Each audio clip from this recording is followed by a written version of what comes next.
పలుకే నీది ఓ వెన్న పూస అలుకే ఆపే మనసా మౌనం తోటి మాట్లాడే భాష అంటే నీకే అలుసా ఈ అలలా గట్టు ఆ పూల చెట్టు నిన్ను చల్లబడువే అంటున్నాయే ఏం జరగనట్టు నువ్వు కరిగినట్టు నీ కరగనంటూ చెబుతున్నాలే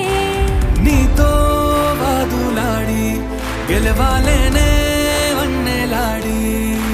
సరసాలు చాలండి ఓ శ్రీవారు ఆఖరికి నెక్కేది